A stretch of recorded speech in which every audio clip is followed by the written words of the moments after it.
안녕하세요. 저는 정신과 의사이자 심리치료사 그리고 작가인 오은영입니다. 수십 년간 인간의 감정, 감성 지능, 그리고 마음의 비밀을 연구해 왔습니다.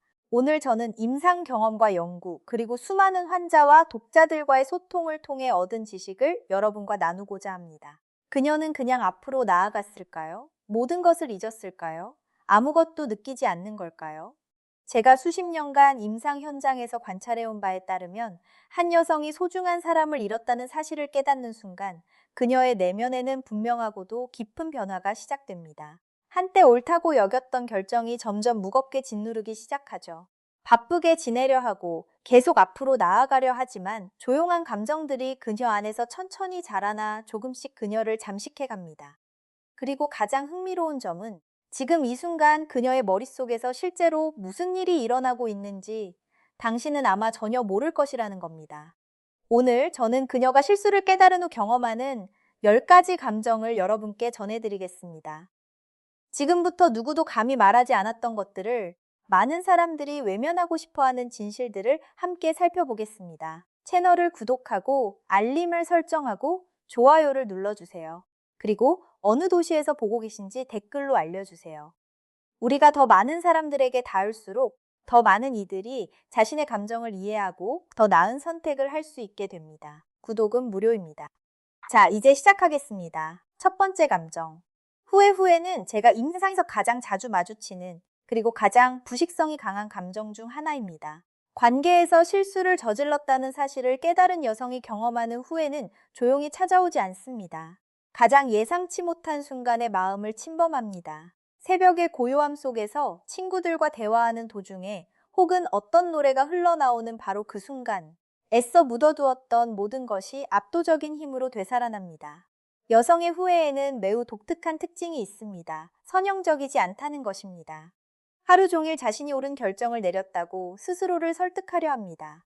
논리를 쌓고 이유를 찾고 정당화를 시도합니다. 그러다가 작은 기억 하나, 어떤 냄새, 어떤 단어, 어떤 장소가 그 몇 시간에 걸쳐 쌓아 올린 구조물을 순식간에 무너뜨립니다. 의지로는 멈출 수 없는 소진되는 순환입니다. 진정한 후회는 이성에 복종하지 않기 때문입니다.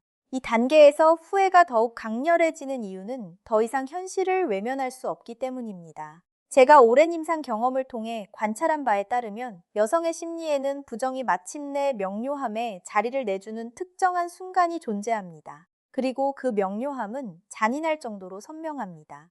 자신의 손안에 있었던 것을, 제대로 소중히 여기지 못했던 것을 고통스러울 만큼 또렷하게 보기 시작합니다. 완전히 다른 시각으로 관계의 장면들을 되감습니다. 한때 사소해 보였던 순간들이 이제 엄청난 무게로 다가옵니다. 당신이 그녀를 위해 특별한 무언가를 했을 때 그녀가 거의 알아채지 못했던 순간들. 당신이 마음을 열려 했을 때 그녀가 문을 닫아버린 대화들. 당신이 그녀를 필요로 했던 밤, 그녀가 자존심을 택된 그 순간들. 되살아나는 기억 하나하나가 깊이 박히는 칼날처럼 느껴집니다. 실수의 고통이 이렇게 신체적으로, 이렇게 현재적으로 느껴질 것이라고는 예상하지 못했기 때문입니다. 이 지점에서 후회는 놓아주지 않는 한 가지 질문을 동반합니다. 내가 다르게 행동했다면 어땠을까? 이 물음은 가차 없습니다. 다른 결정을 내렸다면 오늘이 어땠을지, 더 많이 들었다면, 덜 다투다면, 결정적인 순간에 자존심을 내려놓았다면 어땠을지 머릿속으로 대안적 시나리오를 구성합니다. 그리고 그 시나리오들을 깊이 파고들수록 고통은 더 커집니다. 잃어버린 것이 진짜였고 좋았으며 자신의 것이었는데 스스로 놓쳐버렸다는 사실을 깨닫기 때문입니다. 이 무게는 감당하기 쉽지 않습니다. 그리고 바로 이것이 후회가 내면에서 도미노처럼 무너지는 첫 번째 조각이 되는 이유입니다. 이후에 밀려올 모든 감정들을 위한 공간을 열면서요. 두 번째 감정. 죄책감. 관계에서 실수를 저질렀다는 것을 깨달은 여성이 느끼는 죄책감은 다른 어떤 것과도 다릅니다. 표면적이거나 일시적이지 않습니다. 느리게 자라나 모든 것을 잠식하는 뿌리처럼 깊이 뻗어 들어갑니다. 전에는 불화를 불일치나 힘든 시기, 혹은 일상적 스트레스 탓으로 돌렸던 것들을 이제는 다른 눈으로 바라보기 시작합니다. 그가 애정을 필요로 할 때 냉담했던 것들, 그가 다정함을 받을 자격이 있을 때 가혹했던 것들, 증명할 필요조차 없었던 무언가를 자신에게 증명하려고 그의 한계를 불필요하게 시험했던 것들을 돌아봅니다. 여성의 죄책감 메커니즘은 특히 잔인합니다. 실제로 일어난 일에만 머물지 않기 때문입니다. 흘러넘칩니다. 이별이나 특정한 실수만을 탓하는 것이 아닙니다. 달랐을 수도 있었던 모든 대화, 하지 않은 모든 행동, 할 수 있었을 때 아끼지 않았던 모든 사랑에까지 스스로를 탓하기 시작합니다. 죄책감은 실제로 일어난 일의 경계를 넘어 확장되어 원래는 좋았던 기억들까지 오염시키기 시작합니다. 행복한 기억을 떠올리며 그 행복을 온전히 느끼는 대신 즉시 그 이후에 잘못한 무언가와 연결짓습니다. 좋은 기억이 또 다른 자기 상처의 이유로 변해버립니다. 이것은 자기 처벌의 한 형태인데 본인도 항상 인식하지는 못합니다. 이 죄책감에 대해 중요하게 이해해야 할 것은 그것이 동시에 신호이자 함정이라는 점입니다. 신호인 이유는 충분히 성숙하여 책임을 질 수 있게 되었음을 나타내기 때문입니다. 타인을 탓하거나 관계 자체를 탓하는 것을 멈추고 자신이 한 역할을 인정하기 시작한 것입니다. 그것은 성장입니다. 하지만 함정이기도 한 것은 이 감정을 어떻게 다루어야 할지 모른다면 죄책감이 완전히 마비시킬 수 있기 때문입니다. 실수에서 배우는 대신 아무데도 이르지 못하는 자기 정죄의 악순환에 갇혀버립니다. 이 단계에서 그녀는 아직 그 방법을 잘 모릅니다. 다만 무거운 짐을 지고 있다는 것, 그 짐에 이름이 있다는 것만 압니다. 세 번째 감정, 상실감. 지금 그녀가 경험하는 상실감은 단순히 당신을 그리워하는 것을 훨씬 넘어섭니다. 자기 자신의 일부를 잃어버린 느낌입니다. 관계 안에서 존재했던 부분, 세상에서 자신의 자리가 있었던 부분, 어디로 가고 있는지 알았던 부분을요. 진정으로 소중했던 관계가 특히 자신이 일으킨 실수로 인해 끝날 때 형태를 알 수 없는 공허함이 생겨납니다. 당신의 물리적 부재만이 그녀를 짓누르는 것이 아닙니다. 당신을 중심으로, 당신과 함께였던 것을 중심으로 쌓아 올렸던 감정적 구조 전체의 부재입니다. 비록 말로 표현한 적 없더라도 존재했던 계획들, 아직 현실이 되지 않은 미래 전체를 잃어버린 것입니다. 이 상실은 일상의 작은 것들에서도 드러납니다. 그리고 바로 그 작은 것들에서 가장 강렬하게 아픕니다. 낮 동안 일어난 사소한 일을 문자로 보내려고 전화기를 드는데 더 이상 그럴 수 없다는 걸 떠올립니다. 길에서 재미있는 것을 보고 가장 먼저 떠오르는 사람이 당신입니다. 그 충동이 지금의 현실과 충돌합니다. 힘든 상황을 헤쳐나가면서 본능적으로 당신이 주던 위안을 찾습니다. 그 위안이 더 이상 같은 방식으로 존재하지 않는다는 걸 깨달을 때 상실감은 처음 당신이 없다는 걸 알아차렸을 때처럼 새롭게 온전한 힘으로 밀려옵니다. 상실은 한 번만 오지 않습니다. 하루에도 수십 번씩 찾아옵니다. 그 습관이 현실을 앞서려 할 때마다요. 이 상실감의 가장 깊은 측면은 이제 자신이 같은 방식으로는 다시 찾기 어려운 무언가를 잃어버렸다는 것을 인식하기 시작한다는 점입니다. 특정한 두 사람 사이에 만들어진 교감, 그가 그녀를 느끼게 해준 독특한 방식, 당신과 그녀 사이에 존재했던 특별한 역동, 이것은 대체 불가능하다는 것을 알고 있습니다. 다른 사람들을 만날 수 있고 다른 관계가 생겨날 수 있지만 당신과 함께했던 특별함은 오직 한 번만 존재했습니다. 그녀가 그것을 놓아버렸습니다. 이 깨달음은 압도적입니다. 명확한 애도의 의식도 없고 사회가 처리하는 방법을 가르쳐주지도 않는 종류의 상실입니다. 아직 어떻게 반대편에 이를 수 있는지 모른 채 고통 한가운데서 살아가는 법을 배워야 합니다. 네 번째 감정. 감정적 방향 상실. 중요한 관계를 잃은 여성은 특히 자신이 그 원인이라고 느낄 때 설명하기 어려운 상태에 처하게 됩니다. 감정적 방향 감각의 완전한 상실입니다. 하루 안에, 때로는 같은 한 시간 안에 분노, 슬픔, 안도, 갈망, 희망, 절망을 동시에 경험할 수 있습니다.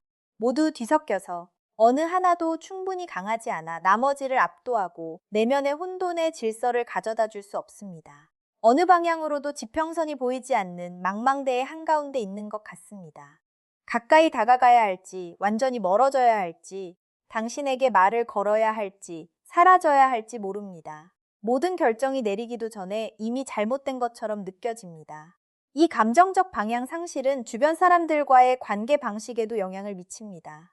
친구들이 어떻게 지내냐고 물으면 진심으로 무엇이라 대답해야 할지 모릅니다. 무언가를 숨기는 게 아니라 스스로도 무엇을 느끼는지 명확하지 않기 때문입니다. 애매한 대답을 하기 시작하고 때로는 고립되었다가 때로는 이 혼란을 직면하는 것을 피하려고 산만함 속에 도피합니다.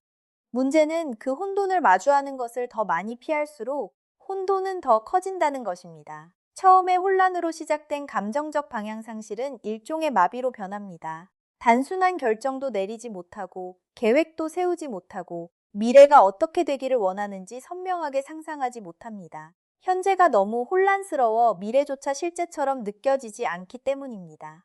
결국 이 방향 상실은 아직 파악하지 못한 필요의 표현입니다. 자기 자신과 다시 연결될 필요, 자신의 확신, 가치관, 자신에 대해 알고 있던 것들과 다시 연결될 필요입니다. 그 실마리 없이는 모든 것이 임시적이고 불안정하게 느껴집니다.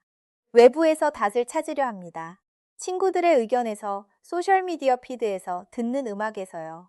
하지만 어떤 외부적 닷도 내면에서 찾아야 하는 것을 해결해주지 못한다는 걸 깊이 압니다. 그래서 상황이 더욱 좌절스럽습니다. 무엇을 해야 하는지 알면서도 할 수 없기 때문입니다. 다섯 번째 감정, 과도한 자기 비판. 이 단계에서 발전하는 자기 비판은 건강한 자기 성찰을 훨씬 넘어섭니다. 가차 없고 완고하며 어떤 정상 참작도 허용하지 않는 내면의 심판 상태로 진입합니다. 관계 안에서 자신의 행동에서 발견하는 모든 결함을 최대한으로 확대합니다. 이해할 수 있고 인간적인 실수를 저지른 사람을 보는 게 아닙니다. 예외 없이 항상 모든 면에서 더 잘했어야 했던 사람을 봅니다. 맥락을 무시합니다. 특정한 방식으로 행동하게 만든 자신의 고통과 불안을 무시합니다. 관계 안에서 완벽하게 행동하는 사람은 없다는 사실을 무시합니다. 그냥 자신을 정죄합니다. 그리고 그녀가 사랑했던 누구에게도 절대 적용하지 않을 가혹함과 효율성으로 그렇게 합니다. 이 과도한 자기 비판의 패턴은 종종 그 특정한 관계를 넘어 뿌리를 뻗고 있습니다. 그녀가 당신의 삶에 들어오기 훨씬 전부터 그녀 안에 이미 존재했던 신념 체계를 활성화합니다. 사랑받기 위해서는 완벽해야 한다는 생각, 어떤 실수든 근본적으로 부적절하다는 의미라는 생각, 무언가 잘못되었다면 그것은 단순히 충분하지 않았기 때문이라는 생각들을요. 이런 체계들은 조용하고 깊습니다. 그리고 자신이 중요한 무언가의 결말에서 자신의 역할을 명확히 볼 수 있는 이런 사건은 그것들을 온전한 힘으로 활성화시킵니다. 그러면 그녀는 단지 관계에서 일어난 일을 비판하는 것이 아닙니다. 실제로 자신을 한 인간으로서, 여성으로서, 사랑을 주고받을 수 있는 존재로서 심판하는 것입니다. 과도한 자기 비판의 잔인한 역설은 어떤 도움도 되지 않는다는 것입니다. 과거를 바로잡지도 않고 미래를 만들지도 않으며 건강한 방식으로 실수를 지혜로 변환하지도 않습니다. 그냥 소비하고 소비할 뿐입니다. 바로 이 순간 가장 필요한 에너지, 즉 일어설 에너지, 배울 에너지, 성장할 에너지, 마침내 당신에게 다가가거나 자신을 재건할 용기를 낼 에너지를 소진시킵니다. 자기 비판이 심할수록 더 마비되고 일을 다르게 할 수 있는 자신의 버전이 되는 것에서 더 멀어집니다. 깊은 곳에서 과도한 자기 비판은 두려움의 정교한 위장입니다. 자신을 벌하기를 멈추면 모든 것이 괜찮다고 인정하는 것인데 분명히 그렇지 않다는 두려움이죠. 하지만 처벌은 책임감이 아닙니다. 그리고 그녀는 아직 그 차이를 배우는 중입니다. 여섯 번째 감정. 당신이 다른 사람과 함께하는 것을 상상할 때에 질투한 여성이 실수를 저질렀고 상황이 돌이킬 수 없을지도 모른다는 것을 깨달을 때 당신이 자신의 삶을 재건하는 상상을 하기 시작합니다. 그리고 아무리 통제하려 해도 이 상상은 완전히 파괴적입니다. 추상적으로 생각하지 않습니다. 구체적으로, 시각적으로, 세세한 디테일까지 상상합니다. 당신이 그녀에게 웃어주던 것과 같은 방식으로 다른 사람에게 웃는 모습, 같은 이야기를 하고, 같은 농담을 하고, 그녀만이 알았던 같은 다정한 몸짓을 하는 모습, 그리고 이 생각들 각각은 예상보다 훨씬 강한 찌르는 듯한 아픔을 동반합니다. 결국 그녀가 실수를 저지른 사람이기 때문입니다. 어떤 의미에서는 그녀가 거리를 만들었습니다. 그럼에도 불구하고 당신이 다른 사람과 함께하는 생각은 견딜 수 없습니다. 이 질투는 특히 복잡합니다. 그것을 느낄 권리가 없다는 것을 알기 때문입니다. 당신에게 전화해서 질투한다고 말할 수 없습니다. 모순적으로 보이지 않고 아직 보여줄 준비가 되지 않은 취약함을 드러내지 않고는 공개적으로 드러낼 수 없습니다. 그래서 이 질투는 내면에 억눌린 채로 남아 홀로 짊어지는 조용한 괴로움을 먹이며 자랍니다. 당신이 인정하지 않을 빈도로 당신의 소셜미디어 프로필을 확인합니다. 매 사진, 매 좋아요, 매 댓글을 분석하며 당신이 이미 다른 누군가에게 다가가고 있다는 신호를 찾습니다. 그리고 그 두려움을 확인하는 것처럼 보이는 무언가를 발견할 때 완전히 결백한 것일지라도 느끼는 고통은 불균형적입니다. 질투만을 느끼는 게 아니기 때문입니다. 최악의 시나리오의 확인을 느낍니다. 당신을 진짜로 잃어버렸다는 것을요. 이 질투가 가장 깊은 수준에서 드러내는 것은 그녀가 아직 스스로에게도 언어화하지 못했을 무언가입니다. 여전히 당신을 원한다는 것, 당신이 그녀에게 무관심하지 않다는 것, 모든 자존심, 모든 방어, 일어난 일을 정당화하기 위해 만들어온 모든 이야기들 아래에 사라지지 않은 진짜 살아있는 감정이 있다는 것입니다. 당신이 다른 사람과 함께하는 것에 대한 질투는 사실 가장 고통스러운 방식으로, 하지만 어쨌든 뒷문으로 들어오는 사랑입니다. 그리고 그녀는 그것에 대해 무언가를 해야 합니다. 문제는 이 단계에서 아직 무엇을 해야 할지 모른다는 것입니다. 일곱 번째 감정. 함께 가던 장소들을 볼 때의 슬픔. 그녀에게 온 도시가 고통의 지도가 되어버렸습니다. 함께 자주 다니던 모든 장소가 지울 수 없는 흔적을 남겼습니다. 그리고 문제는 그 장소들이 여전히 존재하고 여전히 그녀의 삶의 일부이고 예고 없이 그녀의 길에 나타난다는 것입니다. 당신이 단골로 앉던 식당, 목적지 없이 손을 잡고 걷던 거리, 몇 시간이고 앉아서 모든 것과 아무것도 아닌 것에 대해 이야기하던 공원 벤치. 이 장소들은 각각 전에는 중립적이었지만 이제 의도치 않게 거기 놓은 게 아닌데 제거할 수도 없는 감정적 무게를 지니고 있습니다. 이제 그것들은 준비되지 않은 기억들로 가는 의도치 않은 관문이 되었습니다. 하지만 그냥 지나칠 때마다 초대받지 않은 채로 나타납니다. 특히 어려운 것은 그 모든 장소를 영원히 피할 수 없다는 것입니다. 삶은 격되고 때로 그 장소들은 일상 루틴의 일부입니다. 출근길, 동네 슈퍼마켓, 다니는 헬스장. 할 수 있을 때 우회하고 대안적 경로를 선택하고 기억이 더 무겁게 느껴지는 주말에 특정 장소를 피하는 전략을 배웁니다. 하지만 자신의 환경을 스스로를 다치지 않기 위해 통제하는 이 지속적인 노력은 소진됩니다. 항상 경계할 수는 없기 때문에 어쨌든 그 지뢰들을 밟습니다. 특히 잔인한 순간은 그 장소들 중 하나에 다른 사람들, 친구들, 가족들과 갔을 때입니다. 존재해야 하고 웃어야 하고 대화에 참여해야 하는데 내면에서는 그 장소가 의미하는 모든 것을 반추하고 있습니다. 당신이 앉던 테이블을 바라보며 다른 사람들과 다른 의자에 앉아 있습니다. 대화는 계속되고 아무도 안에서 무슨 일이 일어나는지 알아채지 못하는 가운데 그녀는 침묵을 지킵니다. 필요에 의해 발전시킨 이 재량껏 고통을 감당하는 능력이 그녀를 고립시키기도 합니다. 얼마나 아픈지를 더 잘 숨길수록 그녀가 필요로 하는 지지를 받을 기회는 줄어들기 때문입니다. 여덟 번째 감정. 그리움. 지금 당신에 대한 그리움은 단순하거나 분류하기 쉬운 그리움이 아닙니다.